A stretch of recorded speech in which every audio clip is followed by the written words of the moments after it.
அனைவருக்கும் வணக்கம். போன யூனிட் வம்சங்கள் மற்றும் அதன் ஆட்சியாளர்களை பற்றி பார்த்தோம்.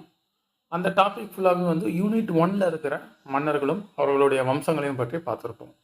இப்போ யூனிட் 2 இந்த டாப்பிக்கில் டெல்லி சுல்தானியம் மற்றும் தென்னக பகுதியில் இந்த விஜயநகர பாமணி அரசுகள் இதை பற்றிய வம்சங்களை சார்ந்தோர் யார் ஆட்சி செய்தார்கள் என்பதை பற்றிய நம்ம இன்று காண்போம். போன டாப்பிக்கு கிபி 1000 வரைக்கும் வருது. இந்த டாப்பிக்கும் கிபி 712 ஆரம்பிக்குது, 1526 வரைக்கும் ஆரம்பிக்குது. முற்கால முஸ்லீம்களின் படையெடுப்பு, பிற்கால முஸ்லீம்களின் படையெடுப்பு அப்படின்ற டாப்பிக்கில் நம்ம இப்போ கொண்டுட்டு போனோம்.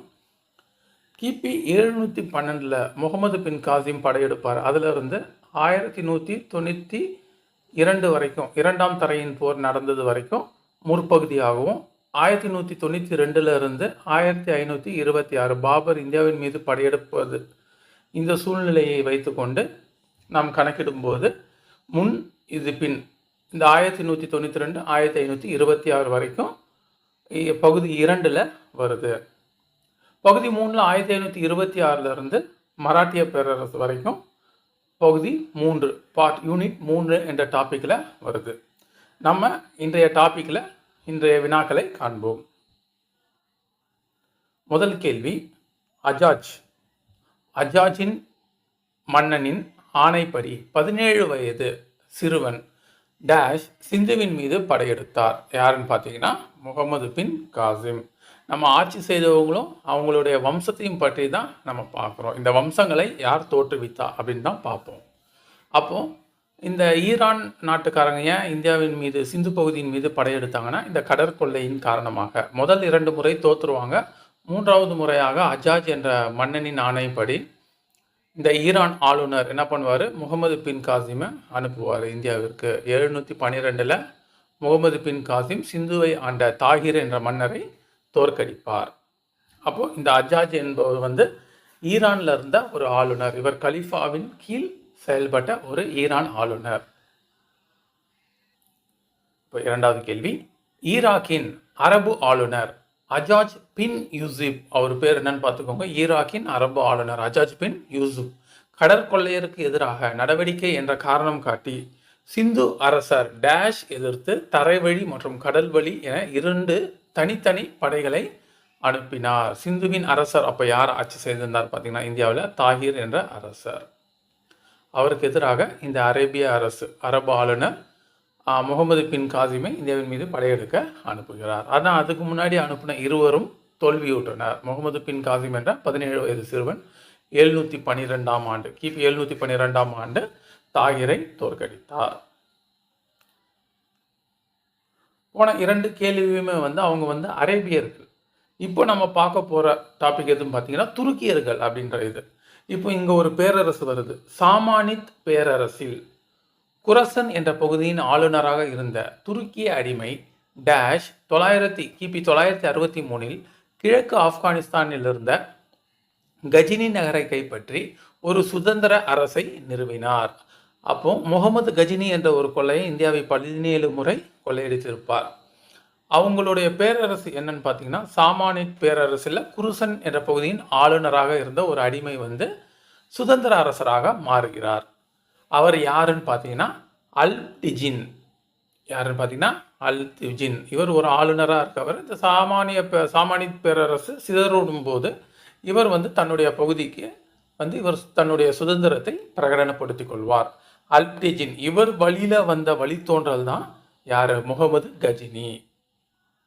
கஜினி நகரை ஆண்ட முகமது கஜினி. ஆப்கானிஸ்தானில் இருந்த ஒரு பகுதி தான் கஜினி. அங்கேருந்து பல பகுதிகளும் கொள்ளையடித்து இந்தியா பக்கம் 17 முறை கொள்ளையடித்து வருகிறார். இந்தியாவில் இஸ்லாமிய அரசை தெற்கு நோக்கி விரிவுபடுத்தும் நடவடிக்கைகளை டேஷ் தொடங்கி வைத்தார். ஆப்கானிஸ்தான் ஷாகி அரசர் ஜெயபாலரை தோற்கடித்து அம்மாகாணத்தில் தனது மூத்த மகன் மாமூதை ஆட்சி பொறுப்பில் அமர்த்தினார். யாருன்னு பார்த்தீங்கன்னா சபுக்தஜின். யார்? சபுக்தஜின். இவங்களுடைய வம்சம் என்ன வம்சம் என்பதை பின்னாடி பார்ப்போம். முகமது கஜினியின் வம்சம் அலாப்டிஜின், அவர்களோட புள்ள சதாப்டிஜின், அவங்க புள்ள தான் இஸ்மாயில் மற்றும் முகமது கஜினி. அவங்க 2 பேருக்கும் இந்த போரில் முகமது கஜினி இஸ்மாயிலை வீழ்த்தி கஜினியின் அரசராக அமர்கிறார். அவர் 17 முறை இந்தியாவின் மீது படையெடுத்தார். அப்போ இந்தியாவின் மீது அந்த கஜினி பகுதியிலிருந்து முதல்ல படையெடுப்பை தொடங்கி வைத்தவர் யாருன்னு பார்த்தீங்கன்னா முகமது கஜினியின் தந்தையான சபுக்தஜின். இந்த இடத்த நம்ம பார்த்துக்கணும். இப்போ இந்த அல்தஜின், சபுக்தஜின், இஸ்மாயில், அவருடைய தம்பி இவர் முகமது கஜினி, இவங்களாம் எந்த வம்சத்தை சார்ந்தவர்ன்ட்டு பின்னாடி பார்ப்போம். முக்கியமான கேள்வி, கஸ்னாவிட் வம்சத்தை நிறுவியவர் யார்? இந்த முக்கியமான கேள்வியை தான் வந்து சொல்லிட்டு இருந்தேன். இந்த கஸ்னாவிட் வம்சத்தை நிறுவியவர் யாருன்னு பார்த்தீங்கன்னா சபுக்தஜின். நல்லா முக்கியமாக பார்த்துக்கணும், சபுக்தஜின். இவருடைய பிள்ளை தான் வந்து யார்? முகமது கஜினி. இந்த அல்தஜின் தான் வந்து சுதந்திர அரசராக தன்னை பிரகடனப்படுத்தி கொள்வார். ஆனால் ஒரு நிலையாக இது பண்ணுறது யாருன்னு பார்த்தீங்கன்னா அந்த வம்சத்தை தோற்றுவித்தவர்னு பார்த்தீங்கன்னா சபுக்தஜின். நல்லா ஞாபகம் வச்சுக்கணும். கஸ்னாவிட் வம்சத்தை நிறுவியவர் சபுக்தஜின். அடுத்து, இந்தியாவில் தனது ராஜ்யத்தை நிறுவும் எண்ணம் கொண்ட முதல் துருக்கி ஆட்சியாளர் டேஷ் ஆவார். யாருன்னா மொய்சுதீன் முகமது கோரி. இவர் கோரி என்ற பகுதியின் அரசர். முன்னாடி பார்த்தோம் கஜினி பகுதி வீழ்ச்சி அடைஞ்ச கஜினியோட ஒரு பகுதியில் தான் வந்து இந்த முகமது கோரி கோரி பகுதியை ஆட்சி செஞ்சிருந்தாங்க. கஜினி பகுதி வீழ்ந்தவுடன் கோரி வந்து தன்னை சுதந்திர அரசராக அறிவித்துக் கொள்கின்றார்கள், இவருடைய தந்தை. அவங்க இந்த கஜினாவித் வம்சம் அவங்களுடைய முக்கிய நோக்கம் இந்தியாவை வந்து கொள்ளையடிப்பது. ஆனால் இந்த கோரி வம்சம் அரச மரபு குரித் அப்படின்னு சொல்லுவாங்க. இவங்களுடைய முக்கியமான வேலை என்னன்னு பார்த்தீங்கன்னா இந்தியாவில் வந்து ஆட்சியை நிறுவ வேண்டும், துருக்கி ஆட்சியை நிறுவ வேண்டும் என்பது இவர்களுடைய ஒரு நோக்கமாக காணப்பட்டது. முக்கியமான கேள்வி, கோரி அரச மரபு அல்லது குரித் அரச மரபை தோற்றுவித்தவர் யார்? இந்த கோரி அரச மரபு அல்லது குரித் அரச மரபை தோற்றுவித்தவர் யார் பார்த்தீங்கன்னா அலாவுதீன் உசைன். நல்லா ஞாபகம் வச்சுக்கணும். கஜினாவித் வம்சம், கஜினி முகமது வம்சத்தை தோற்றுவித்தவர் யாருன்னு கேட்டாங்கன்னா சபக்தஜின். அதுக்கப்புறம் வர கோரி முகமது வம்சத்தை அல்லது குரித் வம்சத்தை தோற்றுவித்தவர் யாருன்னு பார்த்தீங்கன்னா அலாவுதீன் உசைன். முகமது கோரி கிடையாது, அலாவுதீன் உசைன். இதுக்கப்புறம் அலாவுதீன் உசைனுக்கு அப்புறம் வரவர் தான் சையுப்புதீன் முகமது. அதுக்கப்புறம் வரவர் தான் முகமது கோரி.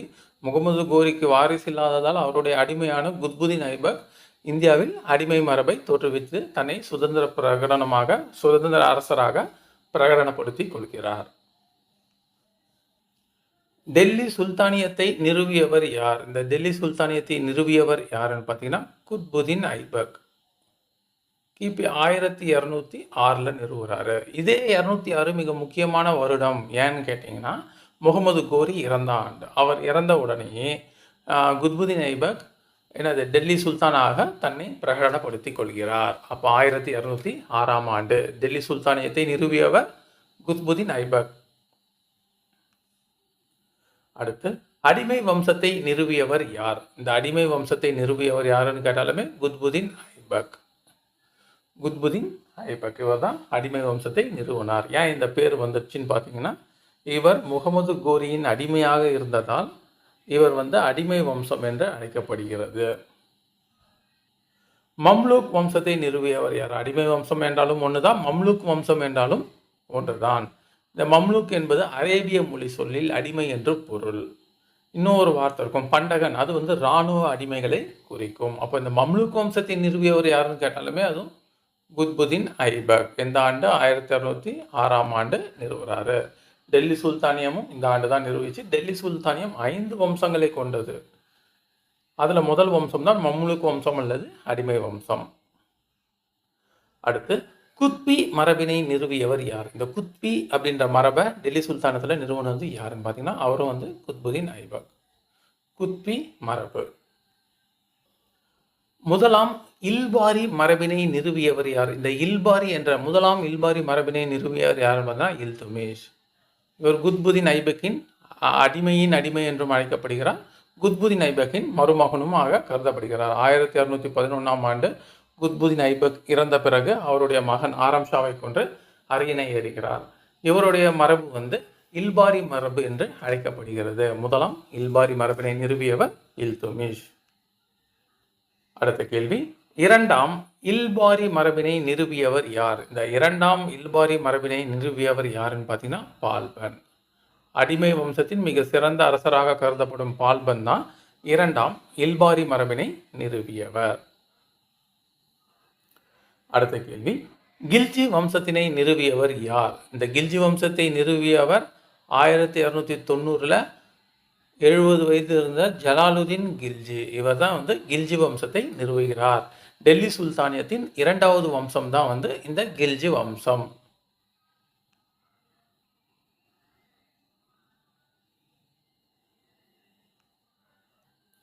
மூன்றாவது வம்சமாக கருதப்படுவது தான் துக்ளக் வம்சம். டெல்லி சுல்தானியத்தின் மூன்றாவது வம்சம் துக்ளக் வம்சம். இந்த துக்ளக் வம்சத்தை நிறுவியவர் யார்?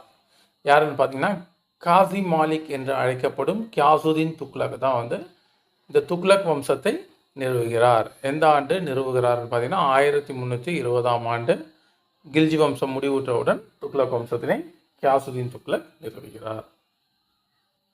அடுத்து நான்காவது கேள்வி, டெல்லி சுல்தானியத்தின் நான்காவது கேள்வி, சையத் வம்சத்தை நிறுவியவர் யார்? இந்த சையத் வம்சத்தை நிறுவியவர் யாருன்னு பார்த்தீங்கன்னா கிசிர் கான் என்பவர் தான் நிறுவுகிறார். ஆண்டு 1414ஆம் ஆண்டு. இதோடைய பகுதிகள், ஆண்டுகள் இதெல்லாம் அடுத்தடுத்த டாப்பிக்கில் பார்ப்போம். இதுக்கப்புறம் முகலாய பேரரசு பகுதி 3 யூனிட் 3ல் அடுத்த வினாக்களை ரெடி பண்ணி காணலாம். இப்போ ரெண்டாவது யூனிட் 2 நம்ம கண்டு கொண்டிருக்கிறோம். அடுத்து டெல்லி சுல்தானியத்தின் 5வது வம்சம் மற்றும் கடைசி வம்சம் இந்த லோடி வம்சத்தை நிறுவியவர் யாருன்னு பார்த்தீங்கன்னா பலுகல் லோடி. மொத்தம் 3 லோடி ஆட்சி செய்வாங்க. பலுகல் லோடி ஸ்டார்ட் பண்ணுவார், ரெண்டாவது சிக்கந்தூர் லோடி வருவார், மூணாவது இப்ராஹிம் லோடியோட இந்த லோடி வம்சம் முடியுது. அதோட டெல்லி சுல்தானியமும் முடிந்துடுது. இப்போ இந்த அடிமை மரபு, ரெண்டாவது கில்ஜி மரபு, மூணாவது துக்ளக் மரபு, நான்காவது சையது மரபு, இவங்கெல்லாம் துருக்கிய பகுதியை சேர்ந்து துருக்கிய ஆட்சியாளர்கள். அதே நேரத்தில் இந்த லோடி வம்சத்தை நிறுவியவர்கள் அல்லது இந்த லோடி வம்சத்தை சார்ந்தவர்கள் ஆப்கானிஸ்தான் பகுதியை சார்ந்தவர்கள், ஆப்கானியர்கள். இவங்க இந்த நம்ம மென்ஷன் பண்ணிக்கணும் இந்த இடத்துல.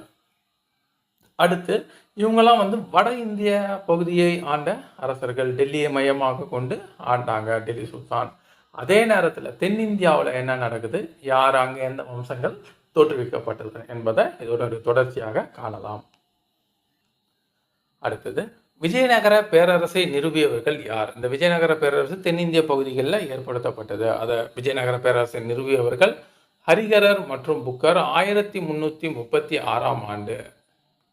விஜயநகரம், அதாவது வெற்றியின் நகரம் என்று பொருள் கொண்ட விஜயநகர பேரரசை நிறுவுகிறார்கள் துங்கபத்ரை நதிக்கரையில். விஜயநகர பேரரசு 4 வம்சங்களை கொண்டது. சங்கம, சாளுவ, துளுவ, ஆரவிடு வம்சம். அப்போ முதல் வம்சமான இந்த சங்கம வம்சத்தை தோற்றுவித்தவர்கள் யார், நிறுவியவர்கள் யார்னா ஹரிகரர் மற்றும் புக்கர். நம்ம 11ஆம் வகுப்பு புத்தகத்திலே காணப்படும் சங்கம வம்சத்தை தோற்றுவித்தவர்கள் யார் அப்படின்னு கேட்டிருப்பாங்க. சங்கமர்களின் புதல்வர்களான ஹரிகரர் மற்றும் புக்கர்னு வரும். அப்போ இந்த சங்கமம் என்பது சங்கம அப்படின்றது யாருன்னா ஹரிகரருடைய தந்தை பேரை குறிக்கும். சங்கமர்களின் புதல்வர்கள் ஹரிகரர் மற்றும் புக்கர் 1336 இந்த விஜயநகர பேரரசை நிறுவுகிறாங்க. அதில் முதல் இது சங்கம வம்சம். அடுத்து இரண்டாவது வம்சம் எதுன்னு பார்த்தீங்கன்னா சாளுவ வம்சம். இரண்டாவது வம்சம் சாளுவ வம்சம்.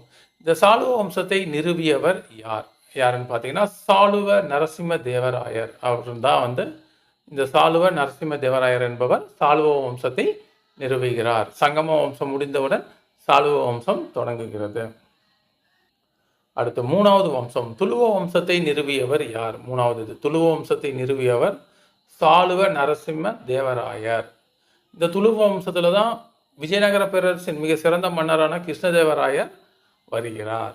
அவருடைய தந்தை தான் சாளுவ நரசிம்ம தேவராயர். சாளுவ நரசிம்ம தேவராயர் துளுவ வம்சத்தை நிறுவியவர் சாளுவ நரசிம்ம தேவராயர். அடுத்து நான்காவது வம்சம் தான் இந்த ஆரவீடு வம்சம். இந்த ஆரவீடு வம்சத்தை நிறுவியவர்கள் யார்? இந்த ஆரவீடு வம்சம் இது பண்ணும்போது தலைக்கோட்டை போர் 1565 நடந்த தலைக்கோட்டை போரில் விஜயநகர பேரரசு வீழ்ச்சியுற்றுவிடும். அதன் பிறகு இந்த ஆரவீடு வம்சம் சும்மா இருக்கும். இந்த ஆரவீடு வம்சத்தை நிறுவியவர் யார் அப்படின்னு பார்த்தீங்கன்னா திருமலை நாயக்கர். இந்த ஆரவீடு வம்சத்தை நிறுவியவர் யாருன்னு பார்த்தீங்கன்னா திருமலை நாயக்கர். அதே நேரத்தில் தென்னிந்திய பகுதிகளில் ஹிந்து சமய பண்பாட்டிற்கு எவ்வாறு இவங்க வந்து உறுதுணை புரிந்தாங்க அப்படின்றத காணப்படும். அதே நேரத்தில் தக்கான பகுதிகளில் முஸ்லீம்கள், அதாவது டெல்லி சுல்தானியத்தின் கீழ் இருந்த அரசர்கள், அங்கே டெல்லி சுல்தானியம் வந்து வலுவிழந்த போது இவங்களும் வந்து தங்களை வந்து சுதந்திர அரசுகளாக பிரகடனப்படுத்திக் கொள்வார்கள். அவர்கள் வந்து பாமினி சுல்தான் அல்லது தக்கான சுல்தான்கள் என்று அழைக்கப்படுவாங்க. அவங்கள பற்றியும் இந்த யூனிட் 2ல் கொடுத்துருக்குறாங்க.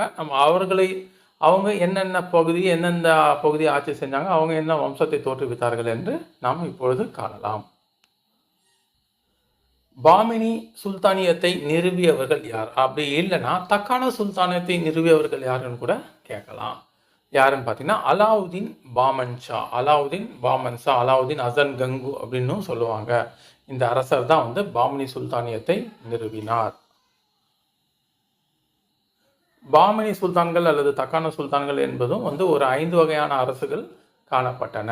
அதில் இந்த பீடார் சுல்தானத்தை நிறுவியவர் யார்? இந்த பீடார் என்ற பகுதியில் இருந்த தன்னை சுல்தானாக நிறுவியவர் யாருன்னு பார்த்தீங்கன்னா காசிம் பரீத் என்பவர் தான் வந்து பீடார் சுல்தானத்தை நிறுவுகிறார்.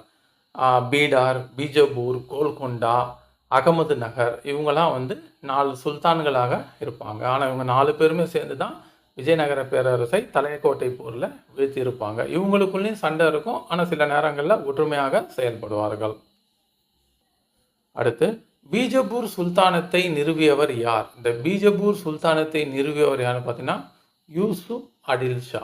இந்த யூசுப் அடில் ஷா என்பவர் தான் வந்து பீஜப்பூர் சுல்தானத்தை நிறுவியவர். இது வந்து நல்லா உள்நோக்கமாக கேட்டிருக்கிற கேள்வி.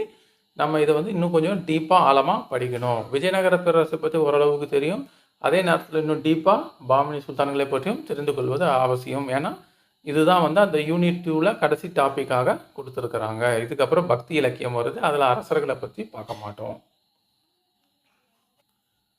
அகமது நகர் சுல்தானத்தை நிறுவியவர் யார்? இந்த அகமது நகர் சுல்தானத்தை நிறுவியவர் யாருன்னு பார்த்தீங்கன்னா மாலிக் முகமது ஷா. அகமது நகர் சுல்தானத்தை நிறுவியவர் யாருன்னு பார்த்தீங்கன்னா மாலிக் முகமது ஷா என்ற மன்னர். ஸோ இதை நம்ம புரிஞ்சு வச்சுக்கணும். பீடார், பீஜப்பூர், அகமது நகர், கோல்கொண்டா இவங்கள யாரெல்லாம் இந்த சுல்தானத்தை நிறுவனாங்கன்றதை படித்து வச்சுக்கிறது ரொம்ப நல்லது. கோல்கொண்டா சுல்தானத்தை நிறுவியவர் யார்? இந்த கோல்கொண்டா பகுதி சுல்தானத்தை நிறுவியவர் யாருன்னு பார்த்தீங்கன்னா சுல்தான் குலிப் குதுப் ஷா என்ற மன்னர் தான் வந்து கோல்கொண்டா நகர் சுல்தானத்தை நிறுவியவர். இப்போ இவங்களுடைய வம்சங்களை வந்து நம்ம பொறுத்துக வடிவில் காணலாம். பொறுத்துக பீஜப்பூர், அவர் எந்த வம்சத்தை சார்ந்தவர்? பீஜப்பூர் வம்சத்தை தோற்றுவித்தவர் யாருன்னு பார்த்துருப்போம். அதில் ஷாஹி வம்சம் கரெக்டாக பொருத்தப்பட்டுள்ளது. இரண்டாவது இருக்கிற அகமது நகர் எந்த வம்சம்? நிஜாம் ஷாஹி வம்சம். கோல்கொண்டா குலிப் குதுப் ஷா அந்த வம்சத்தை சார்ந்தவர், கரெக்டாக பொருத்தப்பட்டிருக்குது. பிடார் அல்லது பெடார் என்று அழைக்கப்படும் இவங்க என்னன்னா ஃபாரிட் ஷாஹி வம்சம். இது வந்து பீஜப்பூர் சுல்தான்களை பற்றிய தக்கான சுல்தான்களை பற்றிய ஒரு புதுமையான வினாக்கள். இதை வந்து நோட்ஸ் எடுத்து வச்சுக்கோங்க. நன்றி.